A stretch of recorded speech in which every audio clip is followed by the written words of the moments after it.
The peaceful development of Ferrari's 2023 Formula One vehicle contrasts sharply with the uncertainty surrounding its management. After the failures of the 2022 season, team president Mattia Binotto decided to resign, which has left the team facing a more challenging winter than anticipated. But would Binotto's departure be sufficient to put Ferrari back on course? Or are they dealing with something much worse than a coy team leader? Let's go deeper to determine the true nature of Ferrari's issue. It will take time for Fred Vasseur, Binotto's probable successor, to fully grasp the organization's advantages and disadvantages in order to identify where change is necessary. Making the wrong choice early in the season can have major long-term repercussions in F1's current cost-cutting era. On the manufacturing line, though, it's business as usual, as the 2023 F1 vehicle is put together while debate rages on whether Ferrari made the right choice in firing Binotto. Importantly, the team continues to rely on Binotto's crucial technical expertise for the time being. Binotto is still under contract with Maranello and will put in a lot of effort there through the end of the year.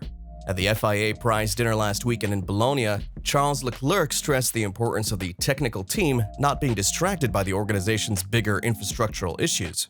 "I'm confident because we're doing quite a lot of work at the simulator," he said about the progress of the 2023 car.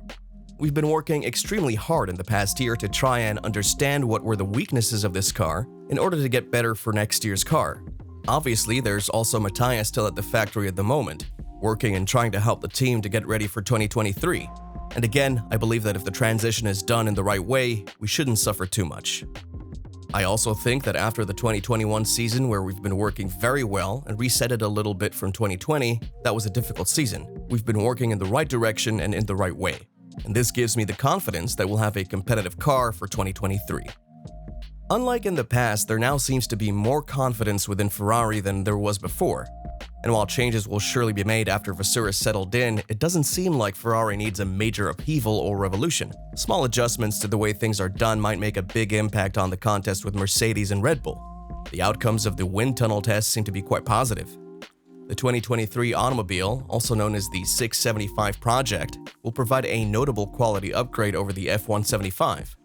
Enrico Cardile, the car project manager, and his team of engineers have focused on two crucial areas where the team feels Red Bull in 2022 will have an advantage. It first aims to boost top speed by enhancing aerodynamic effectiveness. The drag problem resulted from the approach to aeroelasticity of several components, which Red Bull may have handled much wiser, as well as the difference in speed with DRS turned on. When the automobile hits its top speed on the straight, this is accurate not just for the wings, but also for the entire pitch of the vehicle. Tire management has been the second area of concern. Pirelli has switched to new front tires to help with less understeer, which may be excellent for Ferrari's concept and Leclerc's driving style. With encouraging first findings, Maranello has upgraded the mathematical model of the new tires in its modeling systems. The decision by Ferrari to support Pirelli's 2023 tire development program was a prudent one. Knowing that performance over the course of a race weekend may depend on every bit of feedback it can provide and receive from the outside, the 675 will resemble the F175 a great deal. The overall layout will not change, but there will be some adjustments, most notably in the back end, where a modification will enable a lot more obvious form in the Coca-Cola area. The improvements made to the 0.66.7 power unit's dependability by engine chief Enrico Gualtieri and his crew are another cause for hope. Positive test bench results suggest that the reliability concerns that hampered 2022's early phases have been rectified, giving the team hope that it will be possible to restart its engine at full power in 2023. Nico Rosberg, on the other hand, has a tough head on it, even though Ferrari is making the necessary upgrades this winter to fight for the World Championship next year. Finding a new team leader, according to the former Formula One champion, will be extremely difficult. Since Mattia Binotto's departure, Ferrari has been silent. Frederic Vasseur, who supposedly signed a pre-contract last summer, looks to be the player the organization has chosen. Rosberg, though, does not feel this means the Italian situation will immediately alter. "I see a lot of chagrin there," states the German in conversation with the media. "It's incredibly difficult to fill this position, especially when I see what Toto Wolff is doing at Mercedes.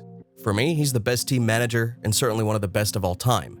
To find such competence for Ferrari, there is no such thing."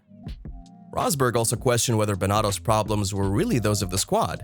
This year, Ferrari made several mistakes during the title chase with Red Bull Racing, including poor strategic, technical, and human decisions. They just messed up last season. They did not develop as well as other teams like Red Bull, Rosberg said. Rosberg is curious to see what Binotto's success will lead to. He underlines that there are no perfect answers nevertheless. Therefore, it appears that hiring a new team manager who can lead Ferrari back to the top is the largest challenge. But can one new team member solve all of their issues? Who will it be then? Let's examine the claims that Ferrari had previously signed Fred Vasseur to a pre-contract back in the summer. Numerous media sources claim that it won't be long until Ferrari names Frederic Vasseur as the next team manager. Following Mattia Binotto's departure, the choice was made. Vasseur would have believed that his future was no longer with Alfa Romeo with the entry of Audi into Formula 1, even if the two companies appear to have been in agreement for months. He decided to cooperate with Ferrari, who was interested in his services as a consequence. In the days leading up to the Hungarian Grand Prix, there were rumors that contact intensified.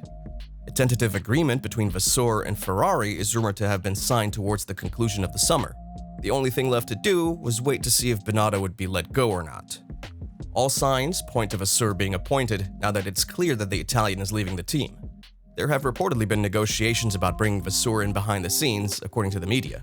John Elkann, for instance, is thought to have questioned his physical limitations. Elkann apparently started hunting for alternatives and wanted a more well-known name. He made the decision to take up Vasseur's offer after it became clear that Ferrari was unable to identify a more qualified applicant. Laurent Mekies, who won't quit Ferrari and will therefore remain loyal to Ferrari, is likely to provide him support. Fred Vasseur, is he the right person for the job? If Ferrari looked elsewhere, they would be successful. And is maintaining well-known people like Laurent Mekies a wise decision? This year, it's been mentioned often by fans, journalists, and professionals. That only eliminates one component of the puzzle. Binotto will fall short in this situation. This year has demonstrated that Ferrari's issues with strategy, dependability, and other factors are not the result of a single individual. But the Italian team believes that sacking the team's chief executive officer will suffice for the time being. To find out if it is indeed enough for the Prancer horses, we'll have to wait till next year.